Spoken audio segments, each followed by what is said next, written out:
What is up, guys? Welcome back to the Keep It Hoop YouTube channel. I wanted to make a video on the Knicks-Hawks game because, as I'm sure you guys know by now, huge Knicks fan here. Been one since the early 2000s, and that game was as, emotionally draining as a game I can remember, but it was so fun to watch, and almost makes the close to 20 years of pain and suffering that I've endured being a Knicks fan worth it. You had Derrick Rose stepping up, having a huge game. Julius Randle coming alive. Reggie Bullock hitting some really big shots.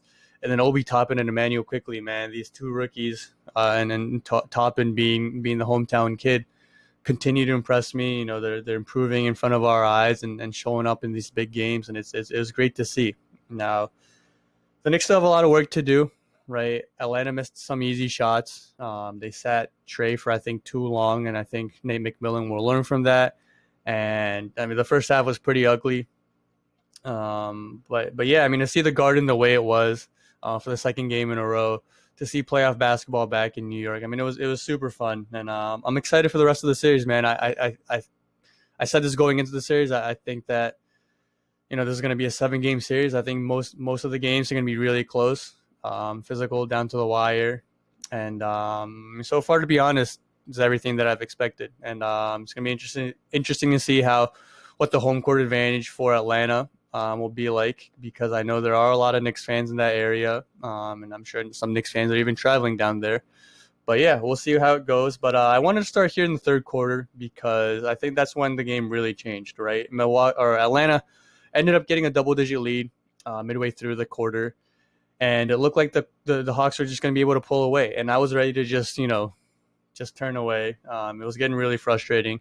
And then Trae Young sits, and the Knicks go on a huge run. 16-6 run, I think, while Trae was on the bench going into the fourth quarter. So really big quarter for the game and as a whole. While we're talking about Trae, though, I wanted to give a huge shout out to Trae. I don't love his game, but I will say I've just been super impressed with his poise and patience and his improvement just ever since his rookie year, right? Just his ability to just take what the defense gives him. He started the game off still riding the highs of game one and being confident, and he didn't come in here trying to do too much. He just took what the defense gave him, got Bogdanovich and Hunter some really nice looks to start the game, and then took over towards the end of the second quarter. Has some really deep threes. I remember he had a one-on-one ISO against Nerlens Noel, a mismatch, and just really patiently saw what the defense was doing, and then a little nice step back mid-range on the left side of the elbow. So, I just wanted to put that in there before we start the video. But the biggest thing the Knicks did in the third quarter, right, to start off was, one, put Taj Gibson in. And this was big because Nerlens Noel, who's been a really big part of the Knicks team ever since Mitchell Robinson went down with the injury, he was causing the Knicks to be even worse on offense because Capella wasn't playing Noel at all. That's not to say Taj Gibson's an offensive threat, but Gibson, I think, is one, he's a better offensive rebounder, and he's a bit more physical, matches up with Capella as well. And I think he's at least a bit more of a presence on offense, which doesn't allow Capella to freely roam as much. And then you have Derrick Rose, who, Elfrid Payton, a lot of fans have wanted him out of the starting lineup for as long as I can remember, probably 90% of the season. And it's not even as much that, the Knicks fans wanted to see Rose in the starting lineup as much that they just didn't want to see Payton in the starting lineup. I remember, Rose started 3 games, I think, when Payton went down with, I think, a hamstring injury, and the Knicks went 3-0. So obviously the Knicks, as you saw last night, are their best when Rose is on the court, and I think the starting lineup should be that way, right? Like, I know there are instances where your sixth man ends up finishing the game sometimes, but especially from the point guard position, it can be rough. And going into games 3 and 4 and just the rest of the series, like, I don't know who ends up starting. Maybe Tibbs really likes Rose as the sixth man. I hope he doesn't go back to Payton, and if he doesn't, then does he give Ntilikina or Emmanuel Quickly the starting job? I don't think so. I think Rose does end up getting it, but that would be something to keep an eye on. So we'll let this roll. We're gonna see the big thing I think as well with at least Julius Randle that really helped the Knicks really get on this run in the third quarter was the fact that he was just decisive and aggressive.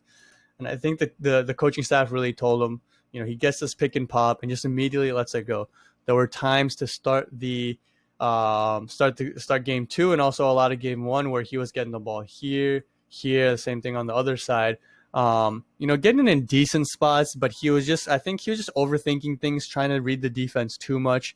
And that would end up, with the Hawks sending over help, which made things more difficult for him, or the shot clock would just wind down and he would have to rush shots. And in the third quarter, he just got back to being aggressive and attacking the defense as soon as he got the ball. And he's not a player that excels at attacking double teams.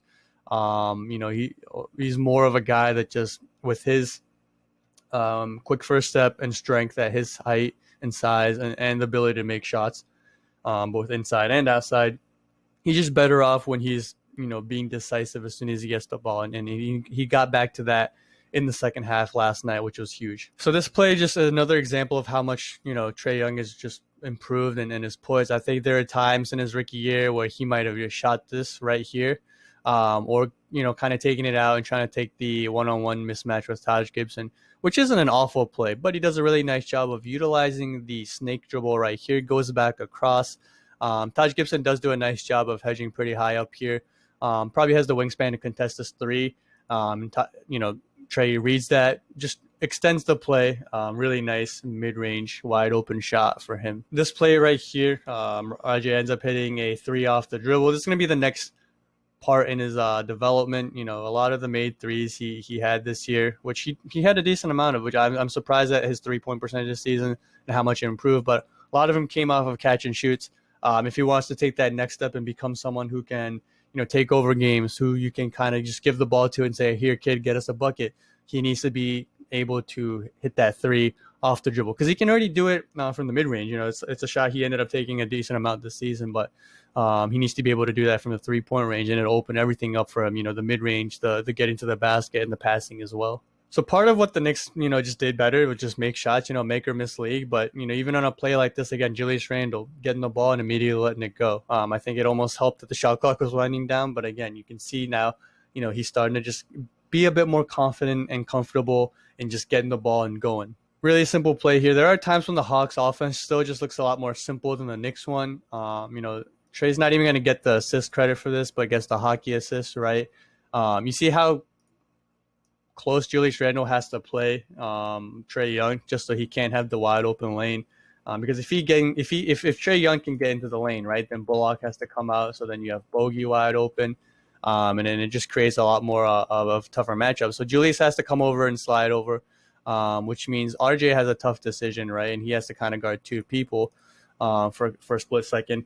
RJ ends up kind of going towards Gallinari for a split second, and while Julius is coming back, Gallinari is still, he hasn't shot the ball particularly well. This is a shot you still don't want to give him all the time, and he buys enough time where Hunter now has a wide open look, and he actually has a really nice jab step here. RJ Barrett on this play right here needs to have better fundamentals. His closeout, he's too high upright on this one. He needs to be lowered to the ground, because if he can do that, then he can contest and also be able to slide over. But because he's too upright, when DeAndre Hunter does have this really nice hard jab, RJ Barrett isn't able to react to it quickly, isn't as explosive enough to go out and contest. So a really nice shot there by Hunter. But again, all of it coming from Trae Young and the attention that he garners from the other team. I will say this, another thing that RJ Barrett's gotten a lot better at is just his willingness and confidence finishing with his right hand, something he didn't do a lot of in his rookie year. I'm going to keep going back to this, but again, Julius Randle getting the ball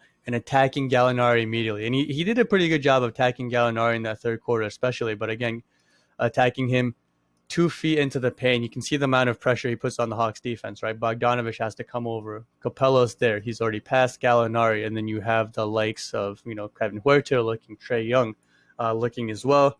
And then Randle does a really nice job of getting the ball to Rose.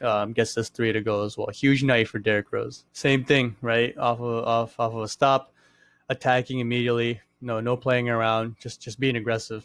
being aggressive and decisive. That's all it was for Randle. And probably the last biggest thing for the Knicks in that third quarter was just Reggie Bullock, man. Reggie Bullock hit knocking this three down and knocked down a few big threes in that second half. For those of you that haven't, paid too, close of attention to the Knicks this season, Reggie Bullock is really one of the unsung heroes, and that's what Tibbs calls him, and it is exactly that. He's not the greatest defensive player, but he tries every possession, and he's one of the few guys on this team that can spread the floor and knock down threes consistently, and he can do so without the ball, right? Not a lot of guys on this team can help Rose and Julius Randle when it comes to spacing the floor as an off-ball guy. So the Knicks need his shooting, and he started game 2 slow. Game 1 wasn't particularly great from him either, but you can see that the offense just opens up so much more when he's knocking down shots, and he was big last night. So I think I saw the stat somewhere, but RJ Barrett was like 8 of 9 or something ridiculous like that when Trae Young was guarding him throughout his career, and obviously there's a size mismatch, right? And RJ has not only size but strength advantage there. But this was big because I think the Knicks bailed Trae Young out on defense a bit too much in the first game and a half. And even when Trae Young was guarding Alec Burks, they ended up posting Alec Burks up, which isn't his game. And a lot of times, Trae would just let off the hook. And as much praise as I've given Trae Young earlier, he is still a bad defensive player. Part of it is size. Part of it's just, I think, fundamentals and effort as well. But again, he's not a good defensive player, and the Knicks need to take more advantage of that. And I think RJ Barrett did a great job of this play. And he doesn't even do anything, but he gets in the triple stance, at least looking to be aggressive. Capella knows how bad this matchup is, so he comes over, right, which forces Bogdanovich then to slide over and guard Taj Gibson, so Gibson can't get a wide open layup or dunk, which leaves none other than Reggie Bullock wide open again. RJ Barrett does a nice job of waiting for Capella to come over fully so that Bogdanovich has to drop down. Because if you make this pass too early, then Bogdanovich is probably still closer and can close out. But RJ lets the play develop. Julius Randle does a nice job of not standing too close, right? He's out here, which means Gallinari is closer this way instead of this way. So good spacing overall. And then you have a situation again where RJ Barrett makes a nice pass and Reggie Bullock gets a big three to go to tie the game up. And at this point, the crowd is going nuts, man. It's just super loud in there, and then the players are feeling off of that and really thriving off of that as well. And again, right here, Julius Randle attacking off of a miss against Huerter. He has the mismatch. Doesn't wait for the half-court offense to get set. Attacks him, going downhill to the paint. Really nice switch of direction. Little fade, step back. And this wasn't even the easiest shot to make, but like at this point, that's how this is when I started to feel better about the Knicks offense and Julius Randle, because when Randle's feeling a bit more comfortable and confident, and it definitely felt like with Randle feeling it a bit more, Rose playing the way he did, and Burks and Taj Gibson giving us good minutes, and the crowd, and even guys like Toppin and Quickly and RJ. Felt like the things were starting to turn, and especially, a big thing right here, right? And I think something that Nate McMillan got some flack for last night was just right here, Trae Young sitting on the bench. And I get, he needs a rest, and I think resting him at the end of the third was fine, but he sat for a pretty long time, and the Knicks did end up going on a 16-6 run during that time. The Knicks finish out the third quarter here with a really nice step back, has Danilo Gallinari stumbling back, mid-range shot going in. So again, part of it was just the Knicks making shots, and I think again, as the players started to feed off the crowd, Alec Burks, again, that's not necessarily a great shot to take. It's not an easy shot, but shots just started falling, and Atlanta went cold, and that's a part of it. This might have been my favorite play of the night, man. Obi Toppin with the block, good contest, and he beats everyone down the court, and the crowd just went wild after this, man. To see Obi Toppin, how far he's come. He looks really uncomfortable and no confidence to start the season. A lot of people called him a bust. I thought that he was someone who would just take some more time than some of the other rookies to really come into his own, because he went from a guy who everything was run for at the college level, a guy who was a rim runner, a pick and roll guy, came into this system, had to play a lot more of the perimeter, pick and pop guy. And he hasn't complained at all with the shots or the minutes he's gotten, just tried hard, seems to really enjoy being a Knick, and just whether it's on defense, the effort he gives, even the improvement on the defense. and just trying hard, and to see him, get some of these buckets in the fourth yesterday, to have the crowd chanting his name, and it was super fun to watch, and honestly one of my favorite moments of the season so far. Can't forget about the Knicks' other rookie, Manuel Quickly. Played better in game one than he did in game two, but still has some really key moments. I'm a huge Quickly fan. I think he's gonna be really good going forward. But yeah, I mean, I think the Knicks two rookies really showed out, man, and to see them getting these good minutes and just contributing, really big for the franchise. So you can see after the timeout, after the Quickly floater, the Hawks bring Trae Young back in, right? But it's a 10-point game, definitely still winnable for the Hawks. But the Knicks had all the momentum. Right. And the Knicks also did that with Julius Randle sitting, and he's not even on the court yet. Right. So they can bring him back in, and he's going to be well rested. And the Knicks just took care of business. Right. The Hawks ended up with some bad turnovers, missed a lot of shots that they could have made. So the Hawks can, again, I think, go into game three knowing, hey, we took one on the road. We didn't play our best basketball in game two. And it still wasn't like it was a blowout. Maybe they changed some things up. I do think that they need to do a better job of just, holding down the fort when Trae Young is sitting. They've been severely outplayed. Their bench has, compared to the Knicks, and they need to find a way to at least try to slow down Derrick Rose, because he's gotten a lot of just whatever he wants this series so far. And I think for the Knicks, you have to just continue to tell Randle to be aggressive and decisive. Hopefully Peyton doesn't play anymore, and then you kind of just shore up the guard rotations. I think Quickly is going to get more minutes, because I don't think you can push Rose anymore. Maybe Frank Ntilikina gets a few minutes here and there, but we'll see. But I think the Knicks, they found some things out on offense that works for them. I think Obi and Quickly, especially Obi Toppin, will continue to see more minutes, because his energy and his just effort overall has been very good for the Knicks. Again, can't wait for game three. Can't wait for the rest of the series. Should be exciting. Again, interested in to see how what the crowd at Atlanta is like. But yeah, hope you guys enjoyed this video. I think a longer video, but once you get me talking about the Knicks, hard to stop. And really wanted to break down what really happened in that third quarter. Again, some of it was just Atlanta missing shots and the Knicks making shots, but the changes in the lineup and Randall's mindset really was huge. So wanted to point that out. But yeah, please remember to like, subscribe, share, and comment. We'll be back with a video probably next week, but tomorrow I have another podcast coming up. Podcast episode talking about the playoffs so far. I did predictions on Monday, so if you haven't seen that yet or listened to that yet, check it out. It's on YouTube, Apple Podcasts, and Spotify. But yeah, we'll see you guys soon.